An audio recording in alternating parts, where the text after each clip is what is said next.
जय श्री कृष्णा दोस्तों, स्वागत है आपका अपनी चैनल कृष्णा प्यारी सखा में। हरे कृष्णा, राधे राधे। तो कैसे हैं आप सब लोग? ठाकुर जी और राधा रानी की कृपा से एकदम अच्छे और स्वस्थ होंगे। तो आज आपको वीडियो में मैं बताने वाली हूँ कि आप अपने घर पे लड्डू गोपाल जी को अगर लाना चाहते हैं, जिनके घर पे लड्डू गोपाल जी नहीं हैं, तो वो कब लेकर आएँ। तो वीडियो इसलिए होने वाली है बहुत ही आपके लिए ख़ास। वीडियो को ज़रूर देखें और अगर आपको वीडियो अच्छी लगी तो वीडियो को लाइक शेयर सब्सक्राइब ज़रूर करिएगा दोस्तों। घर में लड्डू गोपाल जी की सेवा कैसे करें, उन्हें घर में हम कब लेकर आएँ, और यदि आपके घर में लड्डू गोपाल जी हैं पहले से, तो हम किस बात का ध्यान रखें। हमें इन बातों का ध्यान ज़रूर रखना चाहिए, तो परिवार में हमेशा सुख समृद्धि उनकी कृपा से बनी रहती है। तो सबसे पहले जानते हैं, अगर आप लड्डू गोपाल जी घर में लाना चाहते हैं तो लड्डू गोपाल जी को घर में कब लाएं।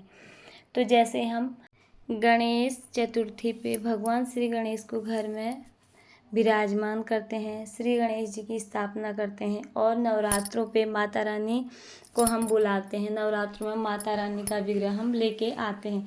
उसी तरह से आ रहा है कृष्ण जन्माष्टमी। तो आप श्री कृष्ण जन्माष्टमी पे भगवान लड्डू गोपाल जी की प्रतिमा या विग्रह अपने घर पे ला सकते हैं। इससे अच्छा शुभ दिन और कोई नहीं है लड्डू गोपाल जी को घर में लाने का। तो आप कृष्ण जन्माष्टमी पे लड्डू गोपाल जी को घर पे ज़रूर लेकर आएँ, अगर आप लड्डू गोपाल जी को लाना चाहते हैं तो लड्डू गोपाल जी को जब भी आप घर में लाएं, सबसे पहले तो आप यह बात मन में बैठाना बहुत आवश्यक है कि जिस भी घर में लड्डू गोपाल जी का प्रवेश हो जाता है, वह घर लड्डू गोपाल जी का ही हो जाता है। मेरे घर का भाव मन से निकाल कर यह भाव लेकर आए कि अब यह लड्डू गोपाल जी का घर है और बाकी लोगों की तरह वह भी घर के एक सदस्य हैं। लड्डू गोपाल जी अब आपके परिवार के सदस्य हैं। सत्य तो यह है कि वह आपका परिवार लड्डू गोपाल जी का परिवार है। आज से वो हमारे घर के एक सदस्य और हैं और इनका हमने हमेशा ख्याल रखना है, एक छोटे बच्चे की तरह। और अतः लड्डू गोपाल जी को परिवार के एक सम्मानित सदस्य का स्थान आपको प्रदान करना है। अब आप घर के स्वामी नहीं हैं, लड्डू गोपाल जी आपके घर के स्वामी हो जाते हैं उसी दिन से, जिस दिन से आप लड्डू गोपाल जी को अपने घर लेकर आते हैं। और हाँ, एक विशेष बात, आप लोगों के मन में ये शंका बनी रहती है कि लड्डू गोपाल जी की सेवा में हमें बहुत से ताम झाम करने की ज़रूरत है। लड्डू गोपाल जी की सेवा में किसी विशेष ताम झाम की कोई भी ज़रूरत नहीं है, बल्कि आपके प्रेम और आपके भाव के वो भूखे हैं। अतः उनको जितना प्रेम, जितना भाव अर्पित किया जाता है, वह उतने आपके अपने होते चले जाते हैं। परिवार के सदस्य की आवश्यकता के अनुरूप ही लड्डू गोपाल जी की भी हर एक आवश्यकता का आपको ध्यान रखना बहुत ज़रूरी होता है। प्रतिदिन प्रातः लड्डू गोपाल जी को स्नान अवश्य कराएं अगर आप घर में लाएं तो, किंतु स्नान कराने के लिए इस बात का विशेष ध्यान रखें कि जिस प्रकार घर का कोई सदस्य सर्दी में गर्म पानी व गर्मी में ठंडे पानी में स्नान करता है, उसी प्रकार से लड्डू गोपाल जी के स्नान में भी आप इसी बात का ध्यान रखें कि हमें कौन से मौसम में किस पानी से लड्डू गोपाल जी को स्नान कराना है।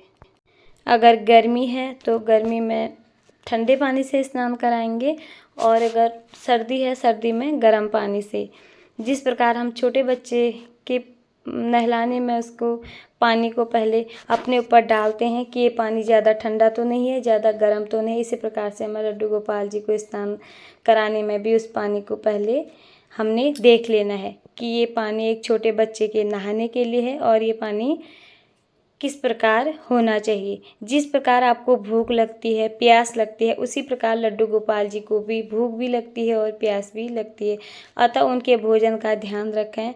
भोजन के अतिरिक्त सुबह का नाश्ता, शाम को जब हम अपने बच्चों को छोटी मोटी भूख लगती है तो कुछ स्नैक्स वगैरह देते हैं, तो शाम के समय उनको भी कुछ आप ज़रूर खिलाएं।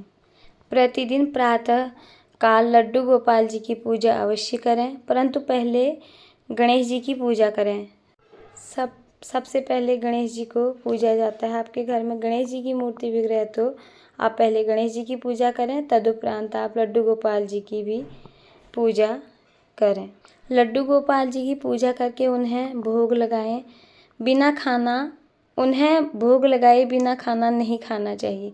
हाँ, अगर आपके बच्चे छोटे हैं कोई बात नहीं, बच्चे स्कूल जाते हैं उनका टिफ़िन वगैरह करके आप फिर लड्डू गोपाल जी को भोग लगाएं, उसके बाद आप भोजन ग्रहण करें। उन्हें भोग लगाने के बाद भोजन प्रसाद बन जाता है, अतः उन्हें भोग लगाने के पश्चात ही लड्डू गोपाल जी को भोजन कराने के बाद ही परिवार के सदस्य को भोजन करना चाहिए। और छोटे बच्चों को आप करा सकते हैं। बड़े सदस्य को लड्डू गोपाल जी के भोजन के पश्चात ही भोजन करना चाहिए। और घर में कोई भी खाने की वस्तु आए, कोई भी चीज़ आए, तो सबसे पहले लड्डू गोपाल जी का हिस्सा उसमें से आप अवश्य अलग रख दें। वो हमारे परिवार के एक सदस्य हैं और वो मुखिया हैं। सबसे पहले हम उनका भोग उसमें से रखेंगे और फिर चाहे आप उस चीज़ को ग्रहण कर सकते हैं। लड्डू गोपाल जी से प्रेम पूर्वक बात करें, उनके साथ खेलें। जिस प्रकार घर के सदस्य को भोजन कराते हैं उसी प्रकार उनको भी प्रेम पूर्वक भोजन आप कराएं। लड्डू गोपाल जी को खिलौने बहुत प्रिय हैं, उनके लिए खिलौने लेकर आप अवश्य आएं और उनके साथ खेलें भी। लड्डू गोपाल जी से कोई न कोई नाता अवश्य कायम करें, चाहे वो भाई का हो, पुत्र का हो, गुरु का हो, मित्र का हो, कोई भी रिश्ता आप उनसे ज़रूर बना के रखें। और जो भी नाता लड्डू गोपाल जी से बनाए उसको प्रेम से, निष्ठा से आप उसको निभाएं। अपने लड्डू गोपाल जी को कोई प्यारा सा नाम अवश्य दें, जैसे मैंने अपने गोपाल जी का नाम रख रखा है कान्हा जी। तो प्रतिदिन रात्रि में लड्डू गोपाल जी को शयन अवश्य कराएं। जिस प्रकार एक छोटे बालक को प्रेम से सुलाते हैं उसी प्रकार उनको भी सुलाएं, थपथपाएं, लोरी सुनाएं।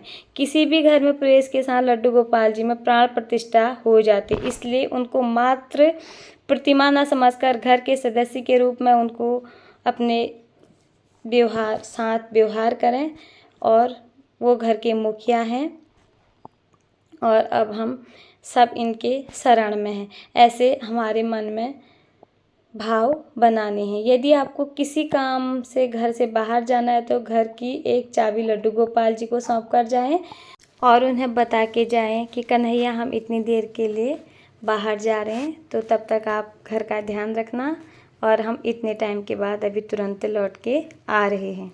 और जिस दिन लड्डू गोपाल जी ने आपके घर में प्रवेश किया है तो उस तिथि को लड्डू गोपाल जी का जन्मदिन मानकर प्रतिवर्ष उस तिथि को बच्चों को घर बुलाकर उनके साथ लड्डू गोपाल जी का जन्मदिन ज़रूर मनाएं और बच्चों को खिलौने ज़रूर बांटें। तो घर में वाद विवाद ना करें, थोड़ा सा शोर शराबा कम करें, क्योंकि लड्डू गोपाल जी हमारे घर पे छोटे बालक के रूप में रहते हैं। छोटे बच्चे शोर शराबे से घबरा जाते हैं, डर जाते हैं। इससे जिस घर में लड्डू गोपाल जी हैं वहाँ ज़्यादा से ज़्यादा हमें शांति बना के रखना चाहिए। साफ़ सफाई का विशेष ध्यान रखें। घर के आंगन में तुलसी ज़रूर लगाएं, क्योंकि लड्डू गोपाल जी के हर भोग में तुलसी जी का प्रयोग किया जाता है। बिना तुलसी के उन्हें कोई भी भोग नहीं लगता। और तुलसी जी लड्डू गोपाल जी को बहुत अधिक प्रिय हैं, इसलिए अपने घर पे तुलसी जी ज़रूर लगाएं। तो ये थी मेरी छोटी सी वीडियो, लड्डू गोपाल जी को घर कब लाएं और उनकी सेवा कैसे करें। कैसी लगी आप लोगों को ज़रूर बताना, कमेंट बॉक्स में बोल देना हमारे कन्हैया को हरे कृष्णा राधे राधे।